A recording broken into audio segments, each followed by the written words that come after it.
السلام عليكم ورحمة الله، أهلا بكم.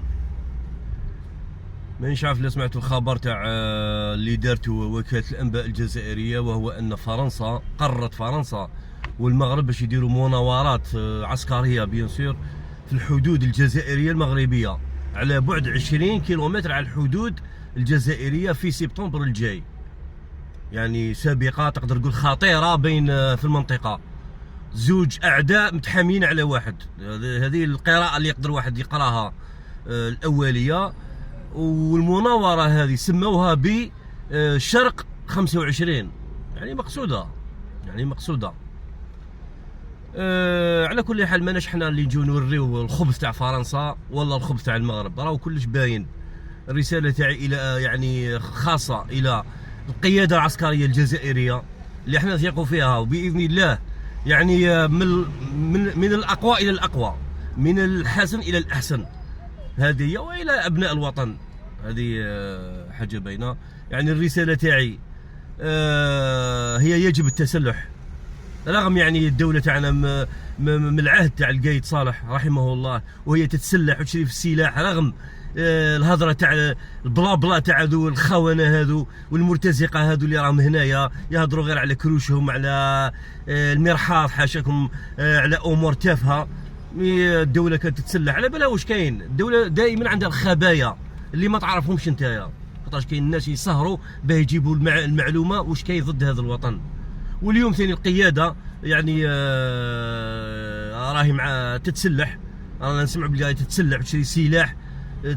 لكن مع هذا الخبر نتمنى القياده العسكريه والدوله بصفه عامه تزيد تتسلح سلاح. يعني انا في ميزي، انا والله اعلم، الميزانيه تاع الدوله، المدخول تاع الدوله من البترول ومن الخيرات لازم يعني الحصه الاسد كامل تروح للجيش، اكثر من 70% لازم تروح للجيش. ما نشوفوش كلام تاع منا يا ناس، ما نشوفوش كلام تاع هذو الخونه هذو وهذا مش عارف نسميهم، ما نسمعوش لهم، ما نردوا لهم، ما نسمعوش لهم، وما كاين الوقت باش تبدا تتناقش معاهم.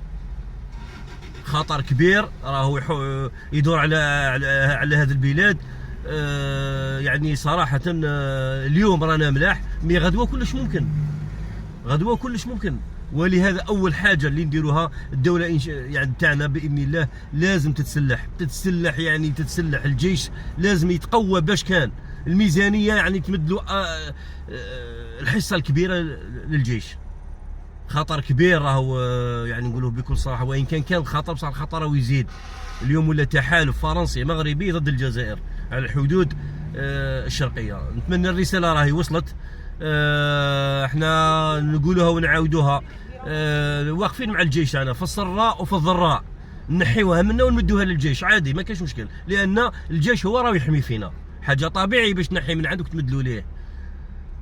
ورسالتي لهذا الناس هذو اللي في صمامهم، هذو اللي راهم يهضروا غير على ليطارت وكذا، اختكم من الجيش ومدنيه ماشي عسكريه. انت وإلا تقبل اختك يجي يفعل لك فيها المغربي وفرنسي، انا ما نقبلهاش. الفكره هذه اللي حبيت ديرها ما ديرهاش فوق هذا الوطن هذا، روح شوف وطن واحد اخر. هذه نتمنى الرساله راهي واضحه هذه، وربي يجيب الخير وربي يقوي بلادنا ويقوي جيشنا يعني بالاخص. والسلام عليكم.